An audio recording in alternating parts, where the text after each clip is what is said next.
Hujambo na karibu mpendwa mtazamaji na msikilizaji popote pale ambako unaendelea kututazama na kutusikiliza kwa wakati huu. Tunakutangazia matangazo haya kutoka mashariki mwa Jamhuri ya Kidemokrasia ya Kongo, mkoa wa Kivu ya Kusini, barabara mjini Baraka. Mtazamaji, kama ndo bado mara ya kwanza kukutana nasi katika siku ya leo, ni vizuri kusubscribe, kulike, kushare kwa wengine habari hizi ili uwe na urahisi wa kuendelea kupata habari zetu kwa muda unaofaa. Karibu mara tena kufuata habari zetu katika siku hii ya leo ya tariki 16 Mei 2026. Tuanze habari zetu na habari hizi. Makamu gavana pamoja na wanabunge wote wa mkoa wa Kivu Kusini wameitishwa kwa dharura mjini Kinshasa kwa mashauri. Baada ya gavana na rais wa bunge la mkoa kuitwa hapo awali, sasa ni zamu ya makamu gavana na wabunge wa mkoa wa Kivu ya Kusini kuitwa katika mji mkuu wa Kinshasa. Ujumbe rasmi uliotolewa tariki 15 Mei 2026 na makamu waziri mkuu anayehusika na mambo ya ndani, usalama, ugatuzi na mila, Jacques Shabani, unaonyesha hatua mpya katika kushughulikia mgogoro wa kisiasa unaoendelea kulikumba jimbo hili. Kupitia mwito huo wa dharura kwa viongozi na serikali ya mkoa kwenda Kinshasa kwa mashauriano, serikali kuu inaonekana kukata kurejesha utulivu wa uongozi ambao mara nyingi unakuwa ukitikiswa na migogoro kati ya wabunge wa mkoa na ofisi ya gavana. Kwa miaka mingi mkoa wa Kivu ya Kusini imekuwa ikikumbwa na hali ya kutokuwa na utulivu wa kisiasa unaojitokeza kupitia hoja za kutokuwa na imani na migogoro ya mara kwa mara ya kisheria, hali inayokwamisha maendeleo ya mkoa pamoja na utoaji wa huduma kwa wananchi. Katika mazingira hayo, hatua ya kuwaita viongozi hao Kinshasa inaonekana kama njia ya suluhu kutoka serikali kuu kwa lengo la kurejesha utaratibu wa taasisi za serikali na kuimarisha mshikamano wa kisiasa, hasa katika eneo la mashariki mwa Jamhuri ya Kidemokrasia ya Kongo ambako utulivu wa kiutawala ni muhimu kwa usalama wa taifa. Ingawa hatua hiyo inaonyesha changamoto zinazokabili swala la ukatuzi nchini DRC, wananchi wengi wanaiona kama fursa ya kutafuta suluhisho la mgogoro huo ili mkoa uweze kujikita katika masuala ya maendeleo ya kijamii na kiuchumi. Wanajeshi 88 wa FARDC waliokuwa wamekabiliwa na mashtaka ya uasi kwa kukimbia mbele ya adui wakati wa operation dhidi ya M23 wamehukumiwa na mahakama ya kijeshi na Garsion ya Kisangani. Katika hukumu iliyotolewa, askari 16 wameachiwa uhuru huku wengine 58 wakihukumiwa kifungo cha miaka 3 ya kadhi za adhabu kwa kutokutii maagizo ya kijeshi. Washitakiwa 10 waliobaki wamekabidhiwa kwa upande wa mashtaka kwa uchunguzi zaidi kuhusu tuhuma kwa kupoteza silaha zinazowakabili. Tuangazie na huko Kongolo ambako watu 3 wamefariki na wengine kujeruhiwa na nyumba kuchomwa moto katika vijiji viwili vilivyoko ndani ya sultani wa Bananyembo kaskazini mashariki mwa tarafa la Kongolo katika mgogoro wa kupigania udongo kati ya vijiji hivyo viwili. Kwa mujibu wa administrator wa tarafa ya Kongolo, Ngongo Mboka Miba Jean Paul, mapigano haya yalijumuisha vijiji vya Buzilange na Kapalai kwa kutumia mapanga pamoja na vifaa vingine vya jadi. Mkuu huyo wa tarafa hilo la Kongolo amehakikisha kuwa kikosi cha mchanganyiko cha wanajeshi pamoja na polisi kimewasili eneo hilo kwa ajili ya kulinda usalama na kufanya uchunguzi. Administrator wa tarafa la Kongolo Mboka Miba Jean Paul anaeleza hapa namna tukio hilo lilivyokuwa. Kuna mapigano kusheferia Bananyembo, Nyembo no, mjini Kapalai contre habitant ya Buzilange. Tunaikonfirme, tulipata habari kupitia chef de chefferie, chef Gilles Lwenye. On a eu une information officielle. Tangia jana vita ilifanya ajali, kuko kupotelewa kwa watu 3 walifariki kwa mipanga, watu walifariki. Tungali naendelea kuchunga raporo sababu madisposition tulibeba, kuko deja askari police beko deja pale, ni bao tutapata dernier rapport sababu wanafia udongo mipaka ya udongo ya mashamba ya wababu zao, ni ile iko na watenganisha kila mara. Vita kama unaisikia kuna watu wanafariki, watu walikimbia wako ndani ya pori na vitu vinaharibika, ufugo unaharibika na vitu vya manyumba vinaharibika. Mungazi ni kitu mtu njoo anaipanda, kenye wewe mwenyewe unapanda, niko naita watu waache vita. Siku bila kazi iliyoandaliwa nalo shirika la raia tarafani Mwenga siku ya Ijumaa imefaulu kwa asilimia kubwa, kwani shughuli zote za kibiashara na zingine zimeshinda zenye kufungwa. Lengo ni kuomba serikali kuu ya Kinshasa kukata mpango shirika la Caritas Uvira kuwa nalipa walimu katika maeneo hayo. Kwake Lungele Itebelo Samuel, kiongozi wa shirika la raia tarafani Mwenga, ameanza kwanza kupongeza na kushukuru wananchi walioitikia mwito huo wa kutokufanya kazi yoyote siku hiyo. Bila coordination ya societe civile force vive territoire ya Mwenga inashukuru wakaji wote wa mtaa wa Mwenga kwa jumla na kwa upekee wanamemba wote wa feke, wanamemba wote wa watembeza pikipiki, viongozi wa makanisa, walimu na wa intersendikale, wafanyakazi ya kupokea na kutuma pesa, wa viongozi wa makanisa kwa kukubali kutii mwaliko ambao societe civile ilitoa kuchunguza siku bila kazi leo siku ya 5 tariki 15 mwezi wa 5 mwaka huu tunao. Na kwa neno lile tunashukuru kwa wakaji wote. Tunajua ya kwamba serikali ya Kongo imekwisha kusikia malalamiko yetu na tunajua ya kwamba watajibu kusudi ya kutia walimu wetu pa nafasi yao kama vile walimu wengine. Wale ambao walikuwa wanacheza na mishahara ya walimu waache ile tabia na kazi ziendelee kikawaida kila siku na kama vile inavyostahili kwa mwezi. Hata hivyo, kupitia fursa hiyo, mkuu kiongozi huyo wa muundo huo wa shirika la raia katika maeneo hayo ameomba mambo yafuatayo kwenye serikali kuu ya Kinshasa ambayo watakiwa kutekeleza. Na malalamiko yetu ndio haya: kuvunja mapatano kati ya Caritas Kongo inawakilisha na Caritas Uvira pamoja na serikali ya Kongo ili walimu waanze pokea kupitia Airtel Money pesa zao na zile pesa ziwafikie mbele ya tariki 5 ya kila mwezi.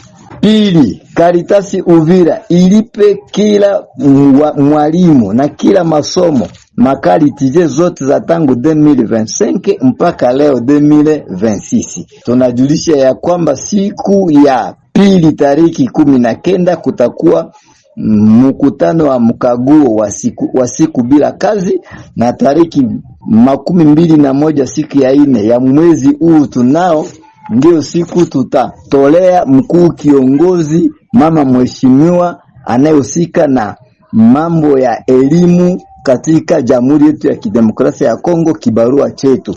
Kuheshimu mshahara ya mwalimu ni mapasho kusudi tupate maadibisho bora kwa wanafunzi wetu na katika Jamhuri yetu ya Kidemokrasia ya Kongo, province yetu ya Sud Kivu, territoire ya Mwenga. Tuokoe, tusaidie education kusudi iwe avenir ya watoto wetu. Aksanti. Shirika la raia kusini mwa jimbo hili pa Uvira lataja kupongeza uongozi wa jimbo la kijeshi kwa hatua ya kuvunja vizuizi vyote vilivyokuwa barabarani bondeni mwa mto Ruzizi tarafani Uvira. Mafikiri Mashimango Nestor ni kiongozi wa muundo huo, ameomba kuheshimika kwa hatua hiyo iliyochukuliwa na uongozi wa kijeshi.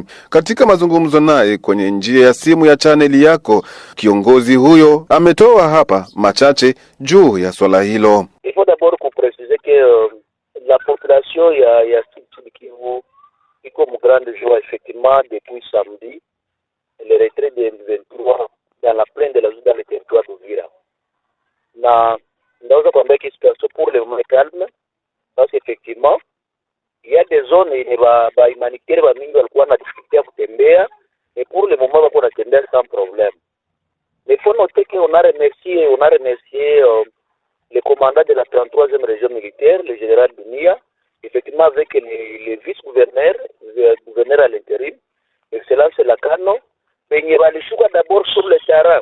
Ils se sont mobilisés wakashuka mu terrain kwenda kucompature na raia ya plaine de la Ruzizi, précisément Sange, et ça pour nous ça a été un message à mesure parce que banalia na donner chance maintenant d'autres partenaires walikuwa na que plein de la Ruzizi ni problème kufika. Mais maintenant moi j'ai le commandant région dans le cadre à mettre ordre au moins qu'à supprimer ma barrière zote en plein de la Ruzizi. C'est quelque chose à saluer parce que il voit déjà chaque fois tracasserie au sein de la population. Donc pour le moment, dans comment ma barrière payante en plein de la Ruzizi quoi supprimer na kwa leo barrière selon le commandant région barrière ya Kabambi inaweza kuwa mlivua Luvungi pour que kuangalia zote les zones automatiques. Et c'est comme ça, peut-être le message, il y aura quand même certaines zones à plein de la Ruzizi ne pas sécurisées uniquement par les FARDC. Voilà la situation actuelle.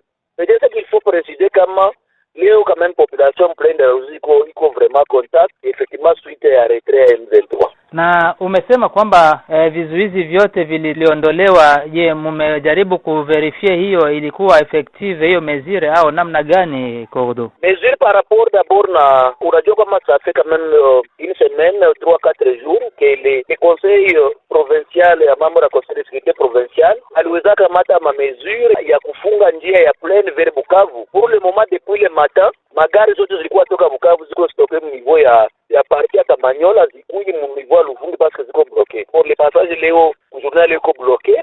Wakati hayo ya kijiri, Mafikiri Mashimango amearifu kuendesha siku bila kazi kwa wiki ijayo katika eneo la Sange tarafani Uvira. Mais il faut préciser comment par rapport à ile suppression ma barrière payante dans la plaine de la Ruzizi c'est une réalité inédite quoi. Kuna ma barrière et c'est une joie aussi au sein de la population. Raia napasha kujua kama tulikuwa na réunion entre quelques wazalendo et le commandant région. Il y a eu des orientations walipana par rapport na ma instruction des acteurs Kinshasa que certains wazalendo wanapasha ba respecter. Il est ce que je voulais préciser. Et que c'est vrai sur le plan sécurité apata kuwa moyen ya kusema masiri yote, mais il faut dire que panakuwa ma mesure et que chaque partie iko na ile obligation pour respecter maengagement walikamata. Mais ce qu'il faut préciser peut-être kuannoncer kuambia raia yote ya Sud Kivu ya kwamba nous comme bureau de coordination nouvelle civile tuko na marche yenye itakuwa mardi le 19 mwezi wa 5 2026 au niveau de Sange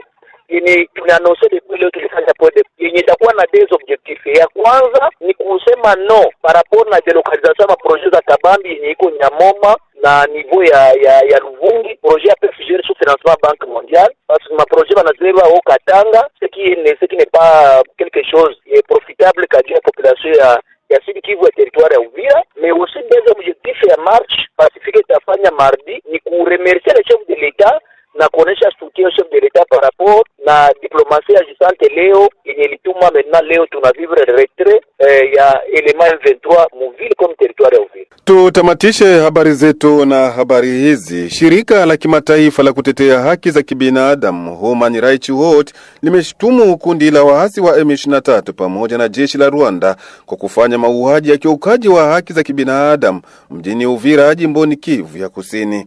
Safari Dilo Alimasi na ripoti kamili. Naam. Katika ripoti iliyochapishwa Jumatano ya tarehe 13 Mei, shirika hilo limesema kuwa baadhi ya vitendo hivyo ni uhalifu wa kivita uliofanyika kati ya tarehe 10 Disemba 2025 na tarehe 17 Januari 2026 wakati wa kutekwa na kukaliwa kwa mji huo wa mashariki mwa Jamhuri ya Kidemokrasia ya Kongo. Kwa mujibu wa Human Rights Watch, mji wa Uvira uliangukia mikononi mwa M23 na majeshi ya Rwanda siku chache tu baada ya kusainiwa kwa makubaliano ya amani yaliyojadiliwa na Marekani kati ya DRC na Rwanda. Ripoti hiyo inaeleza kuwa makubaliano hayo yalichangia pia kuondoka kwa ghafla kwa vikosi hivyo mwezi mmoja baadaye. Matokeo ya ripoti hiyo yanategemea uchunguzi uliofanywa mjini Uvira baada ya kuondoka kwa M23. Human Rights Watch imesema kuwa ilizungumza na zaidi ya watu 120 wakiwemo manusura, mashahidi, ndugu wa waathirika pamoja na vyanzo vingine vya ndani. Shirika hilo limeandika hasa kuhusu mauaji yasiyo halali, mauaji ya papo kwa papo bila kesi,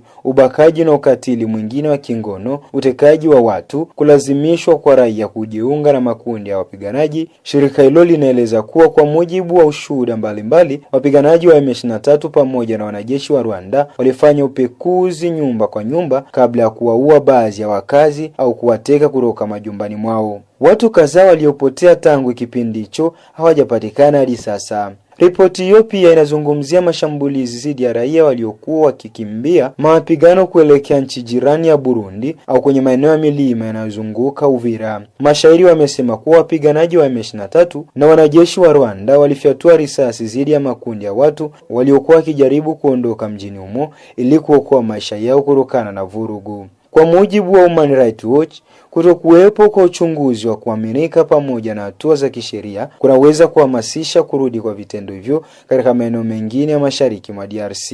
Iwapo hakutakuwa na uchunguzi wa kina kuhusu uhalifu uliofanyika pamoja na hatua madhubuti kutoka kwa mamlaka za Kongo na Rwanda kwa msaada wa jumuiya ya kimataifa, basi ukiukwaji uliotokea Uvira unaweza kujirudia katika maeneo mengine na kuacha raia wa mashariki mwa DRC katika hatari ya madhara makubwa zaidi. Mtazamaji, kupitia hapo ndipo kabisa tumetia nukta kwa habari zetu katika siku ya leo. Shukrani kwako kwa kutufuata mwanzo hadi tamati. Tunakusihi mara tena usikosi kulike, kucomment na kusambazia wengine habari hizi. Endelea kutembelea kwenye chaneli yetu ili kupata habari zenye ukweli na uhakika.